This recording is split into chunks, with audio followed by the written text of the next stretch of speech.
안녕하세요. 공병호TV의 공병호입니다. 세계적인 신용평가 기관들의 일치된 평가가 보여주듯이 우리 경제의 기초 체력은 튼튼하다. 8월 13일 대통령 말입니다. 대통령이 문제인식은 이처럼 안일하지만 최근 계속해서 들려오는 현장 리포트는 우리 경제의 최근 상황이 얼마나 어려운가를 말해주고도 남음이 있습니다. 규모가 있는 기업들의 상황이 이 정도라면 1차, 2차 협력업체와 그 밖에 중소기업들의 상황은 짐작하고도 남음이 있습니다. 질문 첫 번째입니다. 경제 현장 리포트입니다. 어떤 현상이 통계로 반영되어 또렷하게 드러날 정도가 되면은 그것은 상당히 상황이 심각해지고 난 다음의 일입니다. 그래서 우리가 현장에서 어떤 일이 일어나고 있는가를 관심 있게 지켜봐야 될 충분한 이유가 있습니다. 그것은 조기에 상황을 진단하고 상황에 맞는 대처 방법을 찾는 데는 굉장히 필요한 또 중요한 그런 선택이기 때문입니다. 2019년 1월부터 7월 사이에 경영난으로 인한 생산 중단, 그러니까 파업이라든지 산업재해 같은 사유를 제외한 순수한 의미의 생산 중단을 공시한 상장사, 그냥 회사가 아니고 상장사가 9개 회사입니다. 1월부터 7월까지 기준 생산 중단 기업의 숫자는 2016년도에 3개사였습니다. 그리고 2017년도에 4개사고 2019년도에 9개사로 늘어났습니다.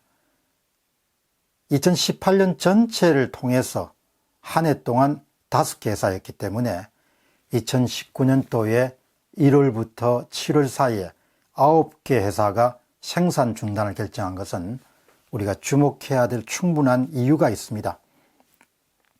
2019년 1월부터 7월 동안 사업부 매각, 영업 양도라든지 토지 및 건물 등과 같은 유형자산을 매각을 공시한 상장사 숫자는 20개 회사가 됩니다.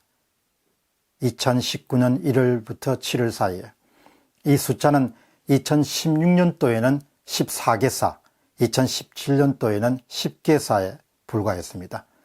따라서 1월부터 7월 사이의 통계를 보면은 2018년에 비해서 2019년도가 2배 정도가 사업부 매각이라든지 유형자산 매각을 공시했습니다.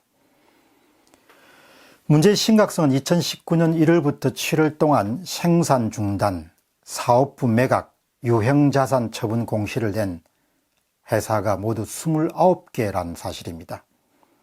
이들 가운데는 18%, 29개 가운데서 18%, 62%죠. 이 회사들이 코스닥에 비해서 기업 규모가 비교적 크고 건실한, 재무구조가 건실한 유가증권 시장의 상장회사라는 점입니다. 이 점을 우리가 눈여겨봐야 될 이유는 상장사가 이 정도라면 코스닥 기업이라든지 그 밖에 1차, 2차 협력업체 그리고 그 밖에 자영업 상황이라는 것은 훨씬 더 심각한 가능성이 매우 높다고 이렇게 예측할 수가 있습니다. 두 번째 질문입니다. 강소기업 SCD의 생산 중단. 2019년 9월 8월 19일자 한국경제신문은 1987년에 설립되어서 에어컨과 세탁기 그리고 전자레인지 등에 적용되는 전동기, 모터를 생산하는 강소기업인 SCD가 최근에 용인공장의 생산을 중단하고 일부 생산 라인을 베트남으로 이전하는 그런 소식을 전하고 있습니다.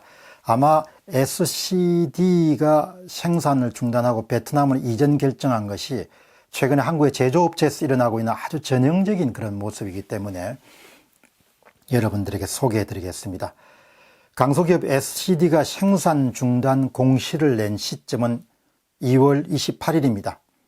용인공장 내에 에어컨용 모터라인과 냉장고용 팬모터 등으로 생산 중단 분야는 2017년 매출액 기준으로 약 447억 원에 해당합니다. 연간 매출의 30.57%니까 상당히 큰 비중입니다. 이 회사 공장이 멈추게 된 것은 2000년도에 코스닥 시장 상장 이후에 19년 만에 처음 있는 일입니다.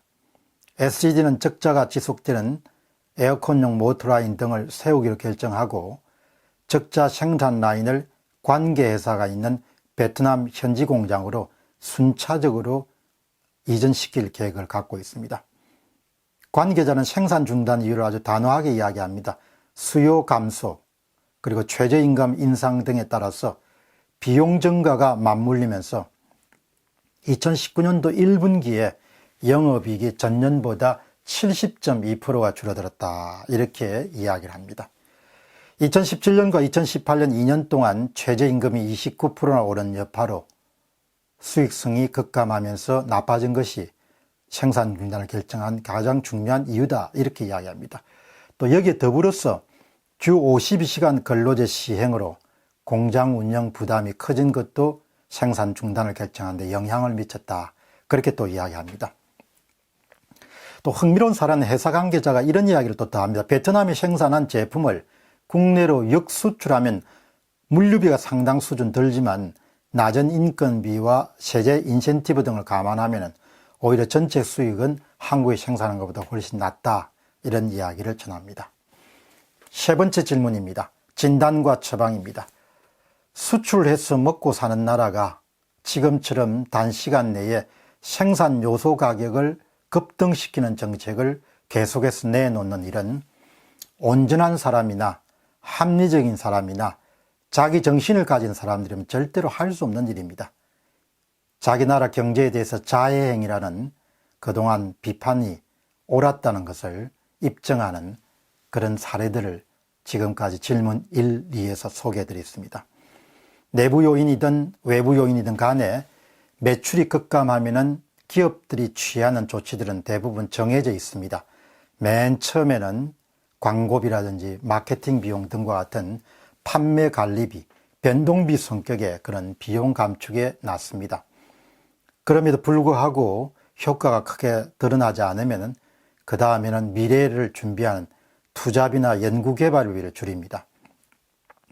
그럼에도 불구하고 상황이 호전이 안 되면 갖고 있는 보유자산을 매각하거나 사업부 자체를 그냥 양도해버리는 그런 결정을 냅니다.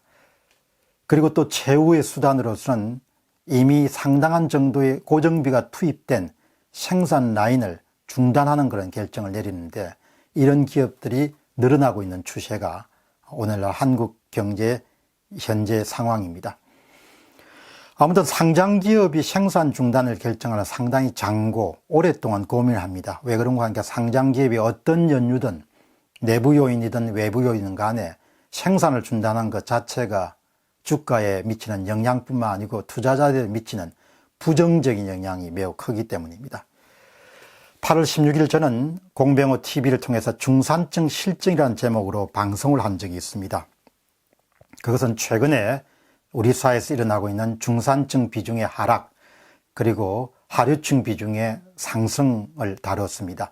예를 들면 2015년도에 중산층 비중은 64.8%였지만 2017년도에 63%를 줄어들고 2018년도에 58.5%까지 내려앉습니다.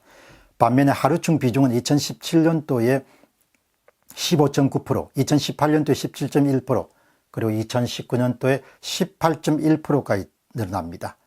그 방송에서 저는 분명히 지적했습니다. 제조업 일자리 실종이 상당한 영향을 미쳤을 것이다.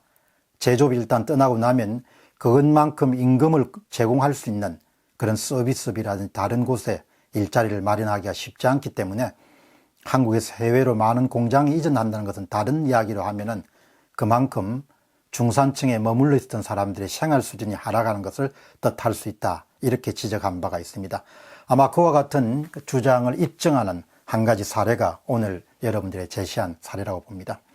지난 2년 동안 무리한 정책들이 이해 당사자들의 반대에도 불구하고 추진되어 왔고, 그런 무리함의 대가에 대해서 우리가 비용 청구서를 이제 받아들기 시작했다는 것을 뜻합니다. 상장회사에서 일어나고 있는 이 같은 변화는 굳이 전 기업을 대상으로 한 조사, 이른바 전수조사를 하지 않더라도 이 땅의 다양한 규모와 업종의 기업들과 공장에서 일어나고 있는 현상으로 진단할 수가 있습니다.